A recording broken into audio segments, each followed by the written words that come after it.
A polícia tenta descobrir se o assassino de 4 pessoas em Goiás conseguiu fugir para outro estado. Já são 13 dias de buscas. Madrugada do dia 9 de junho de 2021, região do INCRA 9, área rural de Ceilândia. Aproximadamente 25 quilômetros do centro de Brasília. Na chácara da família Vidal, um triplo assassinato. O pai, Cláudio Vidal, e os filhos, Gustavo Vidal e Carlos Eduardo Marques Vidal, estão mortos dentro de casa. A polícia agora procura pela dona da casa, Cleonice Marques, de 43 anos de idade. Parece que antes de acontecer a tragédia, a Cleonice teria ligado para um parente, para uma pessoa, avisando que tinham pessoas suspeitos. Eles estavam tentando entrar, acho que entraram, ela conseguiu falar baixinho com a cunhada, que é a minha cunhada, a Marli, dizendo, pedindo socorro para ela chamar a polícia, que estavam entrando dentro da casa dela. Foi aí, depois que ficou mudo o celular dela. Uma operação de guerra. 2 semanas de investida das forças de segurança.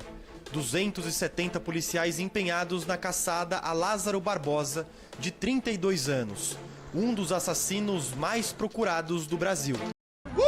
Lázaro Barbosa Souza, de 32 anos, foi morto após troca de tiros com policiais nesta segunda-feira em Goiás.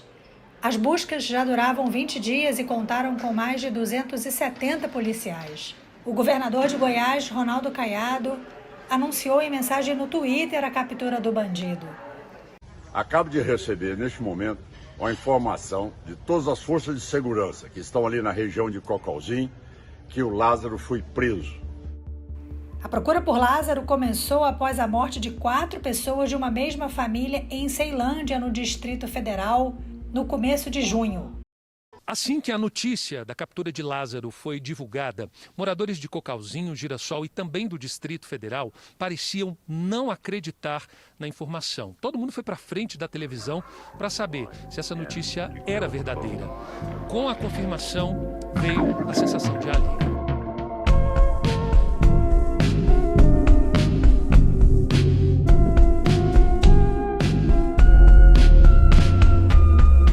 Basically, I was a normal person.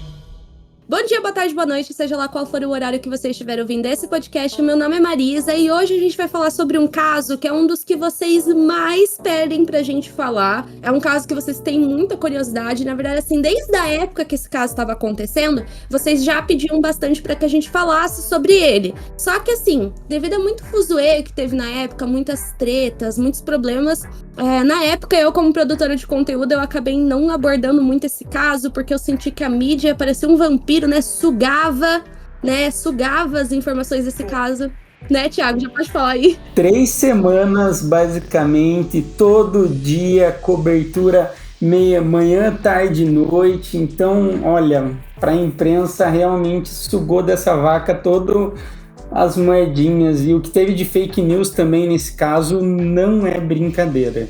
Então assim, eu até acabei optando por esperar mais um pouco para falar desse caso, justamente porque, sei lá, eu tinha esperança de que ia sair mais informação do que teve na época. Resultado, a gente não conseguiu achar mais informação do que realmente tinha na época, né? É um caso assim que, sinceramente, dessa vez foi o Thiago que fez o roteiro, né? Mas eu li o roteiro dele, a gente conversou, foi um caso que foi difícil, né? Sim, porque o que acontece? O Lázaro, ele vai existir como pessoa e etc. em 2021. Que daí o que acontece?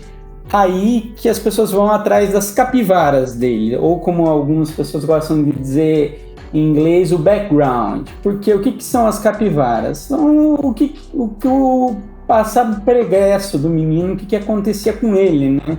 Então, aí se você vai ver em todas as referências sobre ele, é tudo meio que 2021, não tinha crime antes, e como os crimes dele são de caráter violento, não é tão fácil entrar no caso e conseguir as informações do caso. Exato, então assim, foi um caso difícil de pesquisar, mas eu espero que seja proveitoso vocês ouvirem o caso de hoje. A gente vai ter um momento do especialista, já adiantando, mas antes da gente começar o caso, vocês sabem que a gente tem que fazer a nossa micropropaganda para que nosso podcast continue existindo. Então a primeira coisa é apoie a gente no agregador que você escuta a gente. Então se você escuta a gente no Spotify, tem uma maneira lá de você avaliar a gente, é só você entrar no nosso perfil. Por favor, dê 5 estrelas no agregador que você escuta a gente, 10 estrelas, dê o valor máximo. E também, se você quiser ajudar a gente de outra forma, tem como você contribuir com um Pix misterioso. E o Thiago vai explicar o que é o Pix misterioso. Pix misterioso é o jeito de vocês mandarem um recadinho pra gente. Ou você tem aqueles R$10,17 na conta, mas você não gosta de ter 17 centavos quebradinhos, você vai lá, doa pra gente. É só você mandar para contato@apenazumpodcast@gmail.com, mandando para contato@apenazumpodcast@gmail.com. Vocês conseguem, manda com o recado, a gente sempre ouve, lê aqui e fica muito feliz. Exatamente, então é isso, gente, bora... Atenção, o episódio a seguir contém cenas de descrição de violência física, psicológica e sexual. Se você não se sente bem em ouvir esse tipo de história, talvez seja melhor pular e ouvir outro podcast. O aviso de gatilho foi dado, então agora você continua por sua conta e risco. Vamos lá para o caso de hoje, né? Então, o início da história, que é literalmente da onde ele veio, data de nascimento, porque tirando isso, não temos mais nada, né? Então, né, esse caso ficou conhecido como o caso do Lázaro, mas o nome dele era Lázaro Barbosa de Souza. Ele nasceu em Barra do Mendes, que fica no estado da Bahia, no dia 27 de agosto de 1988. É uma cidade pequena, para vocês terem uma ideia, segundo os dados do IBGE, em 2022, a cidade tinha, na época, né, cerca de 13.863 habitantes, né? Então, quase aí 14 mil habitantes. E como a gente já adiantou, a gente tem uma falta muito grande de informações sobre a infância do Lázaro e também sobre a criação dele. Então, a gente não sabe nada. A gente sabe, por exemplo, que o pai dele sofria de alcoolismo, né, Thiago?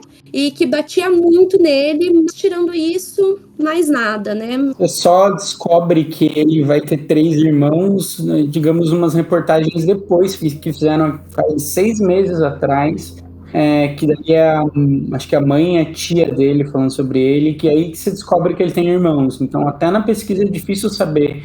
E outra coisa que acontece, né, na maioria dos casos criminais brasileiros não se tem informação. No caso do Lázaro tem informação demais, mas são informações de péssima qualidade, tipo, muito desencontrada. Então, não tem muito o que falar dele sobre a infância, é mais o que se sabe depois que ele comete esses grandes crimes, que vão atrás daquelas capivaras, atrás dos crimes dele. Então, sabem que o primeiro crime dele foi cometido lá em 2007, quando ele foi condenado por ter assassinado 2 rapazes na sua cidade natal. Ele chegou a ser preso. No entanto, 10 dias depois, ele consegue fugir da cadeia. Algumas fontes dizem que ele fugiu da cadeia, foi recapturado e fugiu de novo, mas o que acontece nesse período é que ele foge da cidade natal dele e vai para outro estado, que é para o Distrito Federal. Né? Tanto que esse caso ficou conhecido, já adianto, erroneamente, né, como serial killer de Brasília. Erroneamente, porque a maioria dos especialistas não classificam ele como serial killer, embora a mídia tenha utilizado muito dessa palavra na época. Então, assim, isso vai se repetir várias vezes durante o caso dele ter essa coisa aí de fugir da prisão. Realmente, assim, cara, chega até a ser surpreendente, assim, a capacidade que ele tinha pra isso, né? Não se sabe muito bem o porquê, como isso aconteceu, mas lá por 2013 ele acabou passando por uma avaliação médica, onde a gente teve acesso a um laudo médico pra gente entender um pouco mais do estado mental dele na época. Lázaro já tinha sido preso na Bahia por estupro e roubo. Um laudo criminológico da época apontava que ele tem personalidade agressiva com sinais de impulsividade. O documento, assinado por 3 psicólogos, ainda indicava que eram grandes as chances dele voltar a cometer crimes caso fosse solto. As ações de esconder, de planejar, de organizar, de ocultar até as suas próprias pistas demonstram um nível de organização, planejamento e consciência daquilo que está sendo feito. O matador, que conseguiu fugir da cadeia várias vezes, Foi beneficiado em 2016 com uma saidinha de Páscoa e não voltou mais para a prisão. Em liberdade, voltou a cometer crimes e a tirar vidas. Dizem, a gente, como falou, a gente não sabe por que esse laudo foi realizado. Dizem que foi a pedido dos advogados dele, outros dizem que foi a pedido do próprio centro prisional. A gente não sabe muito bem quem pediu para que esse laudo fosse feito, mas o laudo diz, né, que ele apresentava sérios problemas mentais, que retratava ele como uma pessoa impulsiva, ansiosa, desequilibrada mentalmente. Ele apresentava também traços de dependência emocional e também de preocupações sexuais. E também não há muitos... Assim, não dá pra entender por que esse laudo saiu, como que ele foi feito, mas esses são os traços que foram apontados no laudo. E isso ele vai se dar quando ele já está em um complexo chamado Complexo Penitenciário da Papuda, que é em Brasília. E lá ele foi preso, ele foi recapturado e preso por roubo, estupro e posse ilegal de armas. Então, o que acontece? Lá em 2014, ele tem um negócio chamado redução de pena, basicamente. Progressão de pena, no juridiquês falando. Que em 2014 ele recebe um atestado de bom comportamento e com isso ele tem direito a cumprir pena em regime semiaberto. Então, como nem eu e nem o Thiago entendemos muito bem, né, sobre essa parte, né, do direito, a gente decidiu chamar um advogado para explicar melhor sobre como que funciona o regime semiaberto. Então, está na hora do nosso Momento do Especialista.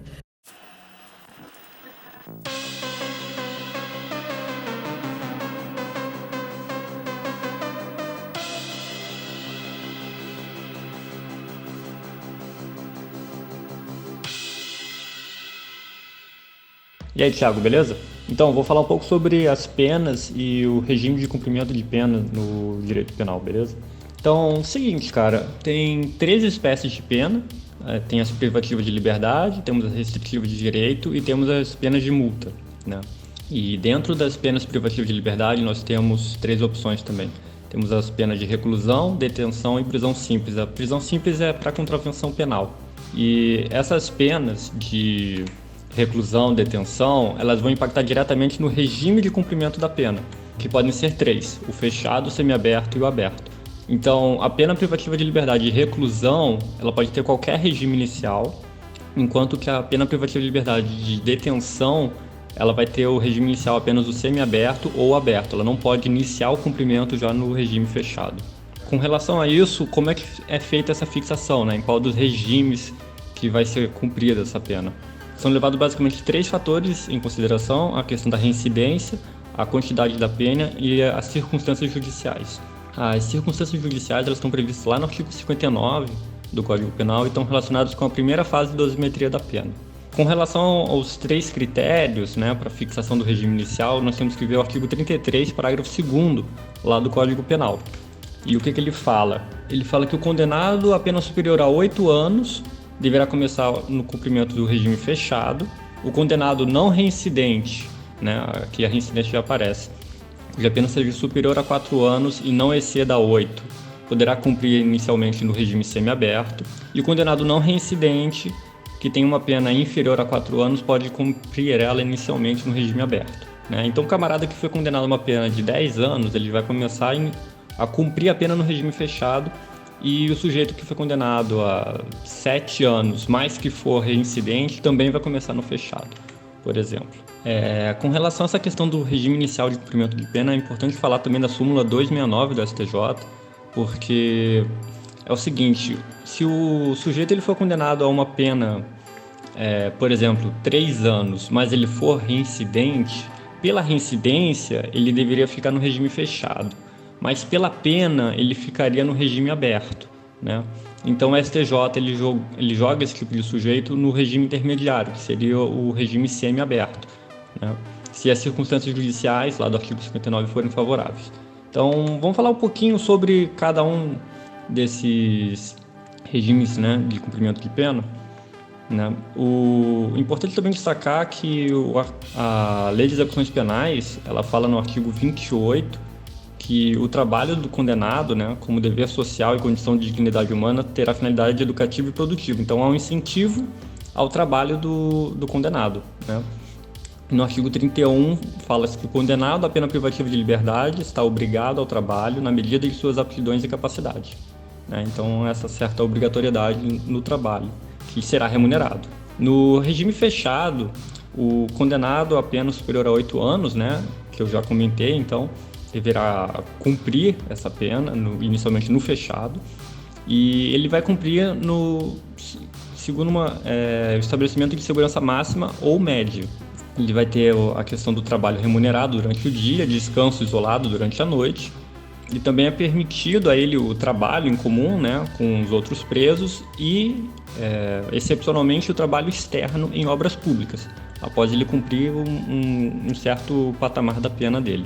Também temos o regime semiaberto, né, que eu já havia comentado antes, lembrando da súmula 2009 do STJ, que ele é menos gravoso do que o regime fechado, porque ele possui algumas regras diferentes, né? O trabalho diurno, ele é realizado em colônia agrícola, industrial ou estabelecimento similar, né, com descanso isolado à noite, e é admitido também o trabalho externo, né, bem como a frequência a cursos supletivos e profissionalizantes, de instrução de segundo grau ou superior.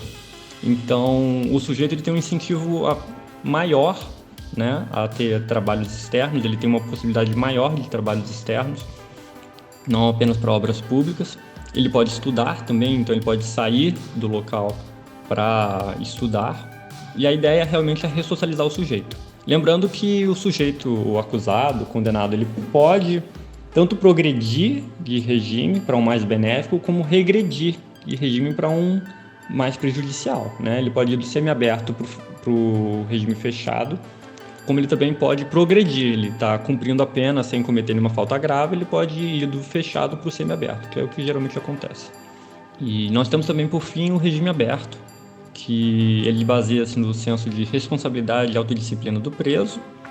Ele prevê o trabalho diurno, fora do estabelecimento, sem vigilância, também prevê a frequência a curso, você vê que ele é mais leve, né? Ou outra atividade autorizada. E com recolhimento noturno e nos dias de folga em casa de albergado, né? Que é um prédio urbano, basicamente, ele é separado dos outros estabelecimentos prisionais e ele não tem caráter de prisão, assim, não tem aquela aparência de prisão, ele é um regime bem mais leve, né? Por assim dizer. Então, assim, umas pinceladas leves sobre esse tema. Qualquer coisa eu tô aqui, abraço. Então, como a gente mencionou, essa coisa de fugir do Lázaro, tá? Aconteceu várias e várias vezes, né? Em 2016, ele acaba fugindo novamente, né, do presídio de Papuda. Ele foi recapturado no dia 7 de março de 2018 e nisso ele foi encaminhado para o presídio de Águas Lindas de Goiás. Porém, poucos meses depois, em julho de 2018, ele foge novamente e desde essa outra fuga, né, dessa última fuga de 2018 até o caso que a gente conheceu lá durante a pandemia, ele foi considerado foragido. Então, depois disso, né, ele acabou, vamos dizer assim, desaparecendo, né, sumiu do mapa e só em 2020 que ele vai aparecer novamente. Então, lá em 2020, ele vai cometer outro crime. Segundo a Polícia Civil, né, de Goiás, ele foi indiciado em um inquérito policial da Delegacia da Polícia de Santo Antônio do Descoberto, que fica em Goiás, pelo crime de roubo mediante a restrição da liberdade das vítimas e emprego de arma branca por tentativa de latrocínio, né? O famoso roubo seguido de morte, mas no caso foi uma tentativa, né?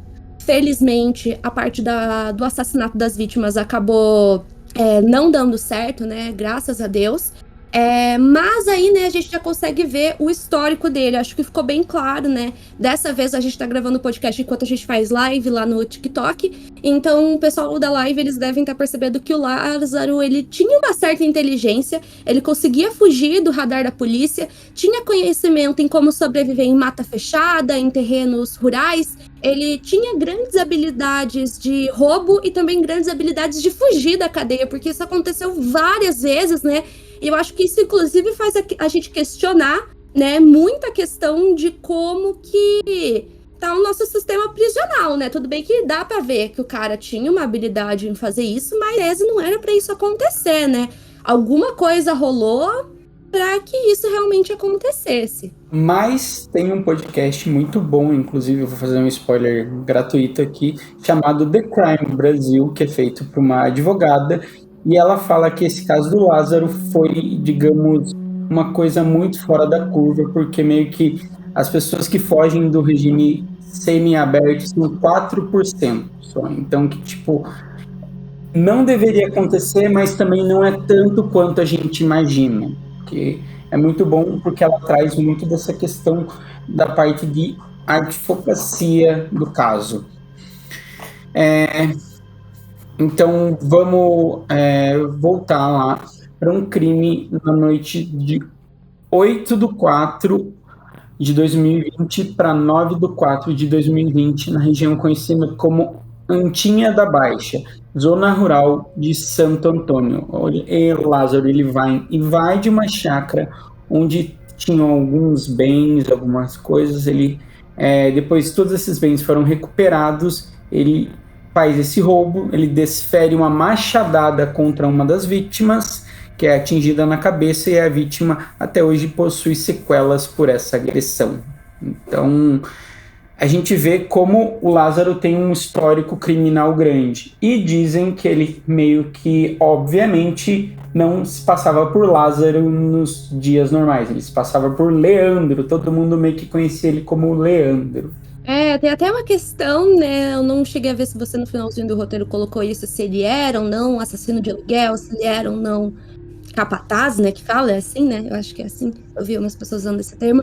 Tem muitas dessas questões aí, porque parece que ele conhecia muitas pessoas, assim, que tinham fazendas, enfim, que operavam os meios rurais. Então esse foi o primeiro incidente, mas aí sim, infelizmente, na noite 9/7 de 2021, vai ser quando ele vai invadir uma outra chácara, dessa vez na cidade de Ceilândia, no Distrito Federal, onde ele acaba assassinando uma família inteira, né? Foi um crime, assim, muito pesado e terrível. Então ele invade essa casa e, primeiramente, ele mata o pai da família, que era o Cláudio, ele tinha 48 anos. Ele também mata os 2 filhos da família, que era o Gustavo, que tinha 21 anos, e o Carlos, de 15. Esses crimes foram cometidos por uso de faca e de armas de fogo. E nisso, né, que o Cláudio e o Carlos, né, pai e filho são assassinados, eles são encontrados sem as roupas, já o Gustavo morreu com a camiseta enrolada na cabeça? No pulso, pelo jeito ele foi o único foi o único que teve tiro de arma de fogo, porque ele enrolou no pulso e ele quis confrontar o agressor. Então, dizem que é por isso, assim, essa é a grande especulação, até da família das vítimas. Entendi. Mas nisso, né, a gente também tinha a mãe da família, que era a Cleonice Marques.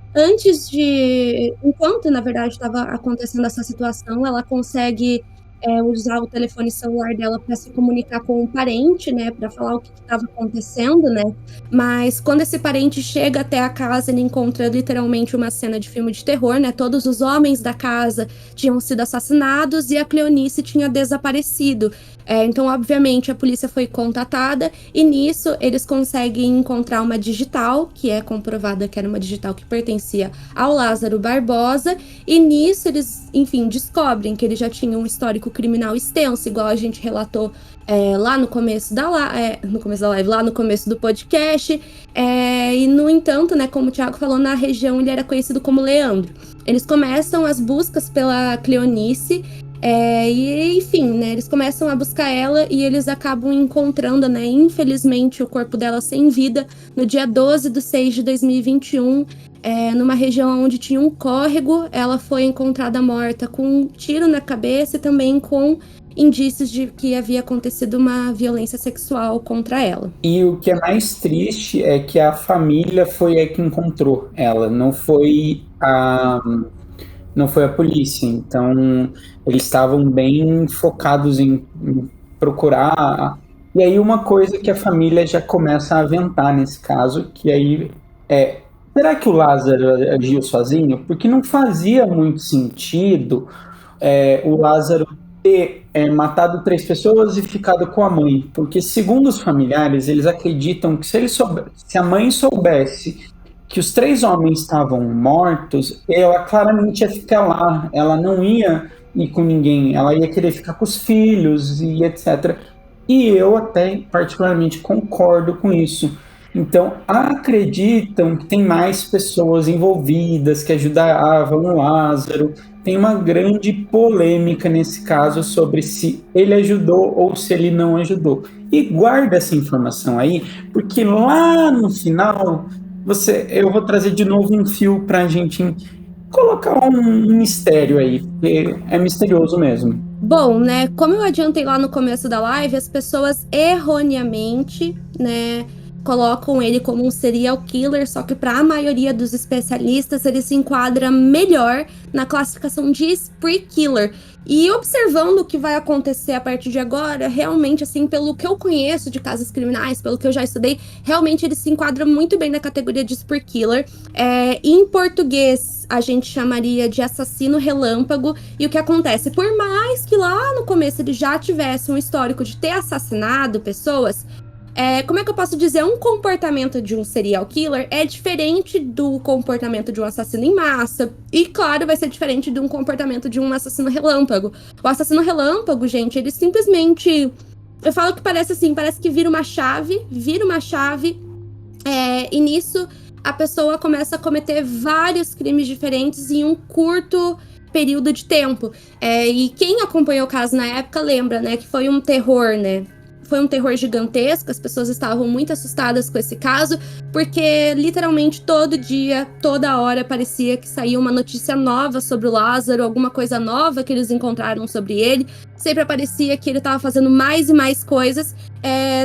Como eu falei, a gente tá fazendo esse podcast dessa vez na live, e todo mundo, ao longo do caso, estava comentando que na época ficou com muito medo, foi um terror, foi uma maluquice. E, gente, esse é comportamento de spree killer. A gente já fez outros episódios aqui de spree killers. Não vou lembrar exatamente agora de um para vocês ouvirem depois, mas pesquisem depois sobre spree killer, vocês vão ver que o comportamento é exatamente o mesmo, tá? Então, né, a gente tem mais notícias aí a partir do dia 10, aí no caso do dia 10/7, é isso? Isso. Então, no dia 10/7 de 2021, conta pra gente o que aconteceu. O Lázaro, ele invade outro sítio, mais ou menos 3 quilômetros daquele onde ele havia praticado o primeiro crime, que isso então ainda é em Ceilândia, porque a gente vai ver que vai ter essa mudança geográfica de Ceilândia para Goiás, para o Distrito Federal para Goiás, e na fazenda ele faz as pessoas de refém, o caseiro da chácara, e ele mantém essas pessoas com ele. E durante esse tempo ele obriga o proprietário a cozinhar para ele, ele fazia alguns comentários sobre o crime que ele tinha feito antes, ele fala o que ele tinha feito com as pessoas, ele se orgulha disso, já estava vendo o que ele estava passando na televisão, então ele gostava de ficar vendo a televisão, se achando demais, ele amedrontava as vítimas. E o Lázaro também, ele obrigou as vítimas a beberem e se drogarem com ele. Ele tinha essa questão. Ele não chegou, nesse episódio, ele não chegou a matar ninguém, ele apenas furtou um celular, uma jaqueta e R$200. E nessa ocasião, o Lázaro, ele efetivamente não faz nada, ele só mantém essas pessoas em cativeiro, em cárcere privado, e também vai e faz essas coisas. É muita coisa de spree killer, né? De querer ser muito maníaco, querer fazer as coisas, tipo, você vai se drogar comigo, você vai beber comigo, você sabe, tipo, como se obrigasse a pessoa a estar na mesma vibe que ela. Sim, então, assim, com certeza, né? Felizmente, graças a Deus, nada de extremo aconteceu com essa família, né? Que no caso seria se eles tivessem sido assassinados. Mas, né, a gente tem o lado psicológico, né? Que com certeza ficou para sempre nessa família. Depois disso, no dia 11, o Lázaro rouba um veículo em Ceilândia e dirige até Cocalzinho, que fica em Goiás, onde ele incendiou um carro para dificultar o seu reconhecimento, né? No caso, acho que o reconhecimento do veículo. Para vocês terem uma ideia, a busca, gente, toda a área de busca que a polícia estava atuando na época, eram muitos policiais. Acredito que tinha até pessoas, né, que não eram da polícia, que estavam tentando ajudar a encontrar ele. Eles procuraram mais ou menos aí o equivalente a 100 mil campos de futebol, gente, para vocês terem uma noção, né? Achei interessante que no Brasil a medida sempre é em campos de futebol, né? Então dá mais ou menos aí 100 mil campos de futebol que eles tentaram buscar, o que é muita coisa, tá, gente? É muita coisa mesmo. Muito espaço, eram muitas pessoas mobilizadas. A Polícia Rodoviária Federal, eles começam a patrulhar as estradas, eles começam a fazer cercos, enfim, começa o máximo, assim, para procurar. Mas desde o começo da história, a gente já pôde perceber que ele era uma pessoa que ele tinha uma habilidade de fugir. Ele tinha uma habilidade de desaparecer do radar da polícia, porque ele já tinha feito isso, gente, inúmeras vezes antes. E acontece que em um desses cercos, né, em uma dessas buscas que a polícia estava tentando fazer, eles acabam avistando, né, ele acaba avistando, no caso, a guarda e larga o carro alguns metros, né, de que os policiais encontrassem com ele, corre para a mata e posteriormente foi confirmado que ele tinha roubado este outro carro, ou seja, ele roubava inúmeros veículos. Eu acho, na real, que o caso que a gente contou recentemente do Brian Martin, ele lembra um pouco nessa coisa, né? Porque ele também roubou vários carros. Eu não sei se vocês ouviram esse episódio, mas quem não ouviu, vai lá. É um caso, assim, que é bem pouco falado. Não sei, eu acho que na minha concepção, não sei se eu estou errada, o Brian Martin, ele é um spear killer, agora que eu lembrei, né? Não, pra mim não se enquadra como mass killer, tendo em vista que não foi no mesmo lugar tudo que ele fez. Então, acho que um bom exemplo para vocês entenderem melhor essa classificação de spear killer, assassino relâmpago, é voltar, né, no podcast anterior a esse, que vocês vão ver lá, né, o caso do Brian Martin, que tem muito essa coisa também de roubar vários carros para ir fugindo e por aí vai. Mas o que acontece a partir daí? O que acontece é que o Lázaro, ele vai... Acredita-se que ele tenha ido para Edalândia, que é uma parte ainda mais distante de um povoado no interior de Cocalzinho. Então, era um município grande. Para vocês terem uma ideia, ele ficava mais ou menos 25 quilômetros de onde ele tinha sido parado por essas barreiras. Então, era uma área muito grande, porque, imagine, 25 quilômetros, gente, é muita coisa, sabe? E aconteceu que ele ficava meio que transitando na floresta, ele conseguia transitar nisso tudo e passar meio que desapercebido. Olha lá. Sabe o que mais que lembra? Que agora acho que eu lembrei o melhor exemplo desse negócio dele ficar desaparecendo na mata. Irmãos Necrófilos. Sim, eu ia falar justamente isso, porque é muito isso. A gente não tem podcast ainda dos Irmãos Necrófilos, vamos ver se a gente faz, né, em breve. E, cara, quem conhece o caso do Irmão Necrófilo, sabe, eles também desapareciam na mata, eles desapareciam na região. Eles conheciam muito bem, né, a região ali de Nova Friburgo, no Rio de Janeiro, os municípios vizinhos. Era uma coisa assim surreal, e é muito parecida essa questão de que, tipo assim, os irmãos, eles sumiam no meio do mato, e a polícia tentava, e eles não conseguiam encontrar. Como falei pra vocês, né, eram mais de 200 policiais procurando por ele. E obviamente, né, enquanto tudo isso estava acontecendo, a mídia, acho que como sempre, né, eu falo, a mídia tem um grande papel. Ou ela vai ajudar, ou ela vai piorar a situação. No meu ver, eu acho que a mídia piorou a situação, porque esse caso era amplamente divulgado. Não que, obviamente, eu seja contra a divulgação de casos, muito pelo contrário. Só que, obviamente, ao mesmo tempo, ele tava vendo as notícias, né? Então era uma coisa que ficou muito evidente, ele tava vendo e... Teve muita desinformação, teve muita coisa assim que a mídia focava ali como principal, sendo que não era o principal para ser observado naquele momento. E desde o momento também, desde o começo, ficar bem claro que ele estava acompanhando tudo que estava acontecendo pelos jornais. Então, assim, foi aquela coisa, todo mundo se aproveitou desse caso na época para fazer um vídeo, para falar no jornal e tudo mais. E também teve a questão de meio que um fenômeno que todo mundo começou a ver o Lázaro, de ter um avistamento e de realmente ser ele, gente, não é, né, tipo, algumas pessoas podem não ter visto ele, mas, tipo, realmente ele começou a ser avistado nas redondezas e as pessoas começaram a ficar com medo, porque as pessoas já sabiam o que ia acontecer com ele, com elas, que ele ia ameaçar, o que ele ia fazer. Então, as pessoas elas começam a sair das casas, a abandonar. Tanto que uma das reportagens que eu vi é absurdo, parece que está tendo algum apocalipse. As pessoas, tipo, fila para ir embora da cidade. A cidade nem é tão grande assim, tipo, filas para ir embora, as pessoas deixando as casas.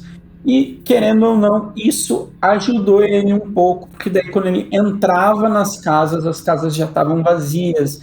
Então, muitos dizem que ele, no período da manhã, ele ficava sempre no mesmo lugar, tentando não chamar atenção, e de noite, como ele tinha as habilidades de matreiro dele, ele conseguia se locomover. Dizem muito também que ele nadava pelos rios para tirar o cheiro, por isso que os cachorros não conseguiam rastrear ele. Mas, foi usado um monte de tecnologia. Foi usado cão, foi usado drone, foi usado sensor de calor. Tipo, tecnologia para esse caso não faltou, basicamente. Teve, assim, eles tentaram montar QG, gente, eles realmente, assim, tentaram de tudo, assim, que era possível pra época e tal. Claro que rolou muitos boatos também, né, de magia, de que, nossa, ele fazia pacto, ele fez oração de São Cipriano, ele fez ritual, ele fez não sei o que lá. Só que assim, gente, do meu ponto de vista, sim, talvez eu seja criticada por falar isso, eu tô falando sério. A mídia focou muito nisso na época, dele fazer ritual, dele fazer não sei o que, sendo que isso talvez não fosse o mais importante no momento de falar sobre. Sim, realmente tem pessoas assim que a gente já contou casos aqui que a pessoa tentou ritual, que a pessoa tentou não sei o que. Existe. Mas vocês entendem que talvez não seja a melhor coisa para aparecer no programa da tarde? Eu acho assim que talvez sim, eu acho que foi criando isso começou a botar. O Brasil tem essa coisa do pânico satânico, né? O Brasil adora pacto com o diabo, todo mundo, toda celebridade fez pacto com o diabo, todo mundo, né? E eu sempre lembro daquela reportagem do CQC que eles vão entrevistar uma pessoa que fez o pacto com o diabo, aí o cara pergunta: se você fez o pacto com o diabo, por que você é tão fudido em vez de ser rico? Enfim, né, gente? O Brasil tem essa coisa realmente, né, do pânico satânico, e isso aconteceu muito na época. E que eu falei, talvez não fosse o mais importante de ser discutido no momento em que o caso estava acontecendo. Eu acho que isso só serviu realmente para botar medo e pânico nas pessoas, porque como o Thiago falou, as pessoas começaram, né, a sair da cidade, começaram a entrar em desespero, e que eu falei, talvez na hora não fosse o melhor a ser discutido. Depois do caso, vocês sabem, todo caso tem alguma teoria, tem alguma coisa, né, uma coisa que é impossível da gente não falar sobre isso, mas como é que eu posso dizer? Tem coisas que são fatos e tem coisas que são teorias da conspiração, e eu acho que a gente sempre tem que focar nos fatos. Tudo bem que aqui no próprio podcast tem alguns casos que tem algumas teorias, mas vocês podem ver, o Thiago e eu, geralmente, a gente sempre deixa isso pro final, né? Porque, primeiramente, a gente sempre vai falar os fatos e depois trazer essas outras coisas, mas no caso do Lázaro, talvez isso nem fosse muito importante.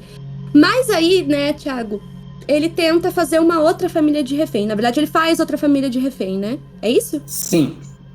E é a primeira vez que ele tem um confronto direto com a polícia. Pelo jeito, ele teve 4 confrontos diretos com balas contra a polícia. Mas esse eu lembro, inclusive, que passou no Fantástico, teve reportagem, que foi o que acontece. A prosa é mais ou menos o seguinte. Ele tenta fazer uma família de refém, ele chega a amarrar o pai e ele indaga o pai em quem mais está lá. E o pai só fala, está eu e minha mulher. E aí ele vai lá, pega a mulher e prende os dois. Só que o que acontece? Tem uma filha, eu não se diz muito ao certo qual é a idade dela, mas essa filha, ela meio que nota o que está acontecendo, os barulhos que estão rolando na casa.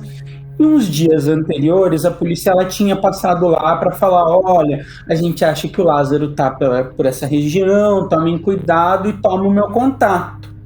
Primeira coisa que ela faz ela fala, o Lázaro está aqui, ela manda uma mensagem, e aí ela tem um ponto de genialidade. Ela pega e manda a localização deles. Tipo, o Lázaro está aqui, ele está na minha casa. Eu não sei, porque eu não entendi, essa foi uma parte que eu não entendi, se ela ligou para a polícia e a polícia não atendeu, mas o que acontece? A polícia liga para ela e o celular dela não tá no silencioso.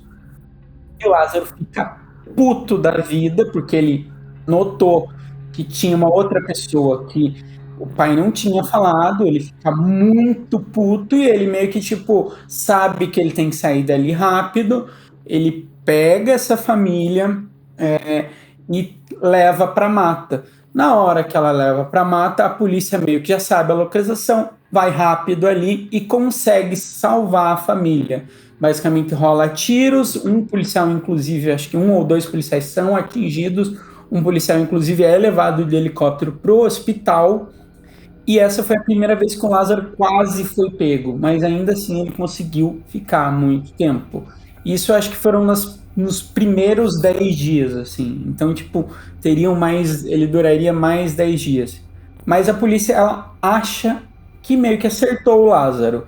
Foi a primeira vez que teve pessoas que viram o Lázaro em chácara e saiu dando tiro para ver, eu tentei acertar o Lázaro, eu acho que eu vi o Lázaro, eu dei um tiro, mas certeza que não pegou. Mas a polícia, ela meio que tinha convicção que tinha acertado um tiro no Lázaro ali. E vai acontecer também nessa mesma época de um fazendeiro, que era o Elmir Caetano, ser preso por supostamente ter acobertado e recepcionado o Lázaro em sua fazenda. As suspeitas começaram depois que o fazendeiro não deixava a polícia entrar na propriedade dele para fazer as buscas. Isso era uma coisa, né, que, enfim, estava acontecendo, né? A polícia estava fazendo a averiguação, eles estavam até, inclusive, indo em propriedades para alertar as pessoas dessas propriedades, e esse cara não deixava a polícia fazer essas buscas, olhar a propriedade, por aí vai. Além disso, ele costumava conversar, né? Bater um lero com os agentes de segurança, sempre para tentar obter informações, obter informações sobre o cerco, né? Como é que tava as buscas e por aí vai. Mas assim, o fato era muito estranho. Ele era visto, como a gente disse para vocês. Como a gente disse para vocês, ele era visto por várias pessoas. Inclusive, várias pessoas abandonaram as suas fazendas e por aí vai. E o que acontece aí com o caseiro? Eu não entendi essa relação do caseiro. O que acontece é que tanto ele quanto o caseiro vão presos, por meio que auxiliar o Lázaro. Só que na prisão, meio que o caseiro abre o jogo e fala, olha, realmente, o eu acredito que o Lázaro ficou um tempasso lá. O caseiro fala que o Lázaro ficou 5 dias nessa fazenda, basicamente. E segundo o caseiro, ele tinha uma relação bem próxima com esse Elmir aí, esse Elmir Caetano, porque tanto que um dia ele lembra que esse fazendeiro chegou e falou, Lázaro, vem almoçar. Então que tinha uma certa proximidade e que o Lázaro ficava ali. O que acontece? Não é nada provado, esse cara, ele é preso, ele já tem 70 e tantos anos, ele já é falecido, ele faleceu acho que ano passado, mas ele foi solto pela idade elevada que ele tinha, mas pelo que eu vi, nada foi comprovado, mas também ele não foi inocentado das acusações que ele sofreu, porque tanto que o caseiro ele vai ser preso e ele fala, eu não tinha nada a ver com isso, mas eu tenho certeza que ele estava acobertando o Lázaro. Então, e na época a mídia caiu muito em cima, estão ajudando, porque não fazia sentido, porque, gente, imagina, era um cara contra, acho que no máximo teve 270 policiais. Então um cara contra 270 policiais, altamente armado, altamente municiado, altamente cheio de tecnologia, e eles não conseguiam pegar assim um cara. Então fazia até sentido ele ter ajuda. Com certeza, né? Inclusive, nesse momento a gente vai colocar o áudio do caseiro para vocês ouvirem, né? E entenderem como foi a situação. E um fazendeiro foi indiciado por facilitar a fuga de Lázaro Barbosa. Elmir Caetano, de 74 anos, foi preso na última quinta-feira. Para a polícia, ele disse que não conhecia Lázaro e negou que tenha ajudado o homem na fuga. Mas, em depoimento, o caseiro que trabalhava para Elmir relatou que viu Lázaro na fazenda do patrão. Afirmou ainda que Elmir dava assistência na fuga de Lázaro. O caseiro contou que o fazendeiro ia para a beira da mata e gritava para chamar o homem para almoçar. E avisava que a porta da casa estaria aberta caso Lázaro precisasse se esconder. A primeira vez que o nome de Elmir Caetano apareceu em meio às buscas por Lázaro foi no fim de uma quinta-feira. O homem de 73 anos foi preso ao lado do próprio caseiro. Os dois foram acusados de facilitar e acobertar a fuga do bandido até então mais procurado do Brasil, Lázaro Barbosa de Souza. Foram mais de 20 dias preso na cadeia pública de Águas Lindas de Goiás, até que no dia 16 de julho, o idoso pôde voltar para casa. Desde então, teve uma vida reclusa. Agora, pela primeira vez, eu me decidi conversar com uma equipe de reportagem. Fomos recebidos para uma entrevista exclusiva. E nós voltamos para essa conversa ao endereço onde, segundo a polícia, Lázaro teria se escondido por 5 dias. Seu Omi, muito obrigado por nos receber. Minha primeira pergunta é: como têm sido os seus dias após esse período que o senhor ficou preso? Olha, pior coisa da vida de uma pessoa, de um homem, certo? Eu nunca sabia disso. Sofri, estou sofrendo, não estou dormindo, não estou comendo direito. Não tenho condição de nada, de viver. Todo mundo que eu fico com medo. E eu não devo nada, nunca fiz nada para ninguém, só ajudo. Eu sou uma pessoa que gosta de ajudar as outras, certo? Outra coisa também que foi descoberta, assim, ao longo da investigação é que ele sempre andava, tá? Ele sempre andava com um celular e um carregador pra acompanhar as notícias, por isso que a gente falou, né? Como a mídia tem que tomar cuidado em como as notícias são vinculadas, né? Porque ele tava vendo tudo e também ele usava o celular pra ter contato com a ex-mulher dele, com a ex-sogra. Bom, aí, né, gente, como a gente falou, na época parecia uma coisa sem fim, e realmente, né, foram muitos dias, até que o Lázaro é avistado em Águas Lindas, em Goiás, onde residiam alguns parentes, e pouco tempo depois a polícia consegue finalmente cercar ele, só que nisso ele é morto com 120 tiros. Os moradores dos municípios onde as buscas aconteceram vão ter uma noite menos tensa. O alívio veio hoje de manhã, imediatamente depois da primeira notícia pela qual ele havia sido preso. Fogos de artifício explodiram após a captura do homem mais procurado dos últimos 20 dias. E aí meio que rola uma questão, eu não sei quais é a posição de vocês, mas aqui no podcast vocês sabem que a gente é mais progressista e que quando ele foi, digamos assim, levado para o hospital, eu achei que foi uma coisa muito encenada, porque claramente, se você viu a imagem real, sem censura, você viu que não tinha como ele estar vivo ali. Não tinha como ele estar vivo. Ele é levado para o hospital e aí falam, ele morreu no hospital. Mas claramente ele morreu antes do hospital, né? E aí, uma das coisas que mais chama a atenção é que o Lázaro é encontrado com armas, com armas para municiar, faca, isqueiro, um frasco de óleo, escova. E aí, é uma coisa difícil. Ele tinha antibiótico. Antibiótico, para quem não sabe, é um medicamento de uso controlado. Para você ter um antibiótico, ele até poderia ter pego numa dessas propriedades, mas antibiótico não é uma coisa muito normal de se ter. Ele tinha analgésico e ele tinha R$4.000 no bolso. Não é todo mundo que tem R$4.000 no bolso aí.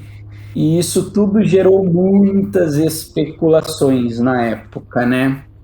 Isso, né? Até hoje, né? Tem muitas coisas, a lápide dele foi mexida, foi esse ano que eu acho que saiu essa notícia. Mas, assim, muitos especialistas, né, falam que teria sido interessante que tivesse, né, rolado a oportunidade dele ter, enfim, passado por uma outra avaliação, ter estudado ele, enfim, aquelas coisas de sempre, mas assim, o que aconteceu, aconteceu. Mas assim, uma coisa que tem muito parecida entre os Spree Killers e os Mass Killers, que é o que eu sempre falo, né, que eles são suicidas na maioria das vezes. Então, tanto que essas categorias específicas, isso acontece mais nos Mass Killers, mas de qualquer forma, essas categorias específicas de assassinos são as que têm, vamos dizer assim, não as que têm menos informação, mas são as que têm os indivíduos mais difíceis de serem estudados. Porque como eles têm o comportamento suicida, na maioria das vezes, ou eles matam, ou então eles acabam sendo mortos justamente assim, né, em confrontos com a polícia. Então é meio que até previsível que esse seria, enfim, esse seria, né, o final desse caso, né? E aí, só para dar uma última atualização, para voltar naquele fio que eu deixei solto, o que parecia um pouco improvável, aquela família, a primeira família que perdeu os quatro parentes, ela, 6 meses depois do caso do Lázaro, da morte do Lázaro, a casa é assaltada, eles reviram atrás de documentos e atrás de dinheiro. Com isso, a família ela acha que não é só uma questão de que era só o Lázaro. Eles meio que para eles é a confirmação que não tinha só o Lázaro fazendo aquele crime.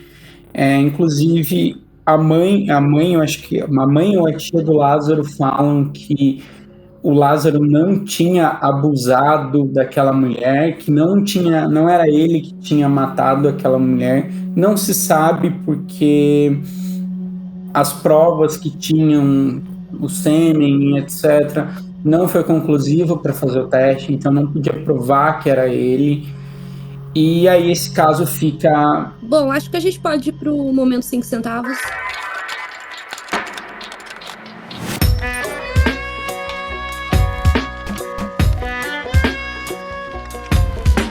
Não, gente, a gente não tá falando que ele era inocente, pelo amor de Deus, pessoal do... Não, gente. Não, a gente tá falando que muito provavelmente ele não agiu sozinho, tá? Óbvio, literalmente ele não agiu sozinho.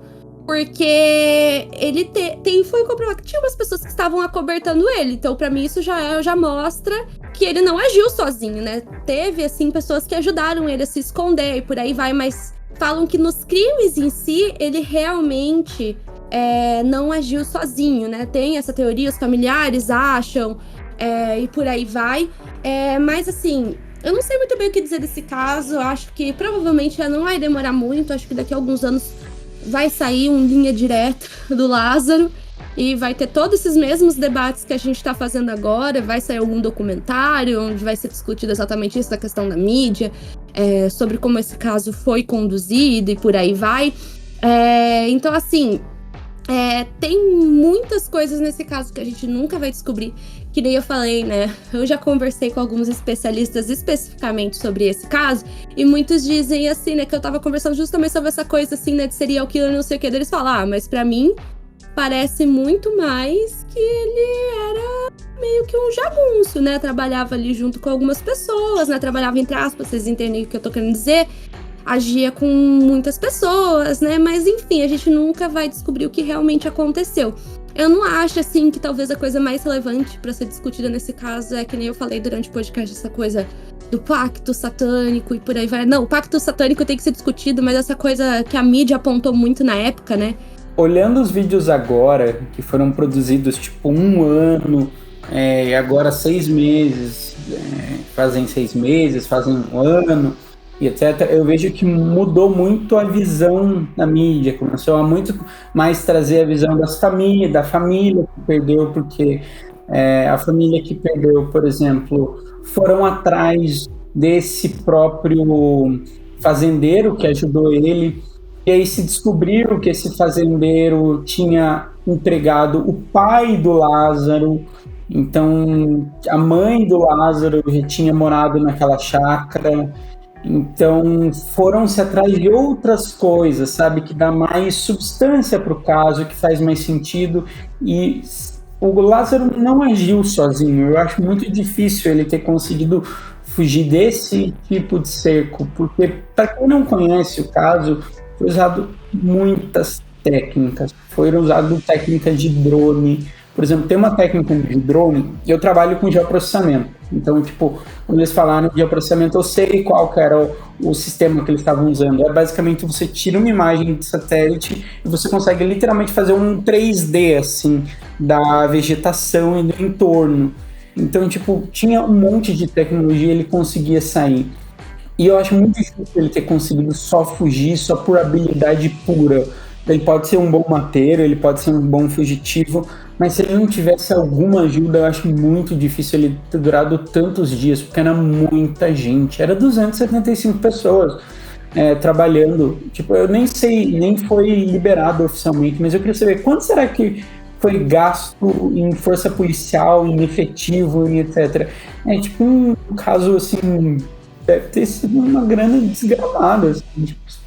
Até a Dani perguntou ali, na minha opinião, né, acho que na do Thiago também, o que seria importante ser levado em consideração, o que deveria ser discutido nesse caso, né, o que a gente acha importante. Eu acho que justamente o que seria importante é entender melhor quem que ajudou ele, como que essa ajuda aconteceu, porque na minha opinião e da maioria das pessoas fica muito claro isso, né.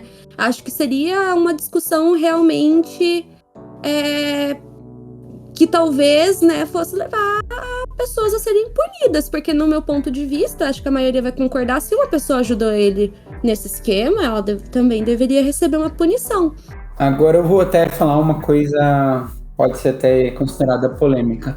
Eu achei que matar o Lázaro para o Estado brasileiro foi fácil, porque daí você esquece todos os erros judiciais que teve antes, todas as solturas, e não vamos ser levianos e punitivistas burros. Basicamente, eu quero punir porque eu quero punir, porque eu quero punir, porque eu quero que essa pessoa morra. Então, tipo, o que adianta você querer ter uma prisão que tenta ressocializar uma pessoa? Se é isso que se você quer largar essa pessoa na cadeia e deixar que ela sofra, é uma coisa. Se você quer ressocializar essa pessoa, é outra, né?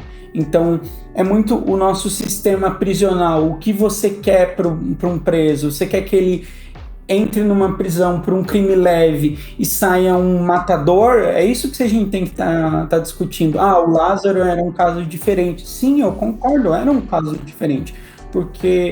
Mas a gente tem que discutir sobre modelos de prisão e aquilo. Por que em um ano ele é considerado quase como insano e no outro ele tem direito a progredir pena, sabe? É esse tipo de coisa que tem que ser discutido, não se ele fez pacto com o capeta ou não. Eu acho que realmente foi a opção mais fácil pro Estado brasileiro, já que ficou bem claro desde o começo que ele era uma pessoa que fugia. Enfim, todo esse tipo de coisa, é uma coisa assim, beleza, agora a gente não tem que pensar mais sobre isso. O Brasil, de forma geral, tinha que rever completamente o sistema prisional, sabe? Tinha que rever completamente até a questão das leis de laudo, tudo, assim, porque realmente é muito estranho como que em um ano ele é considerado inapto a conviver em sociedade e em outro ele vai para regime semiaberto, porque... Gente, desculpa, em um ano não tem nenhum tratamento que vai dar esse resultado do meu ponto de vista. Então, assim, é uma coisa muito... Enfim, que vamos deixar muito mais perguntas do que respostas, né? Mas eu acho que é esse o episódio de hoje. Obrigada quem acompanhou o episódio aqui até o final e até semana que vem.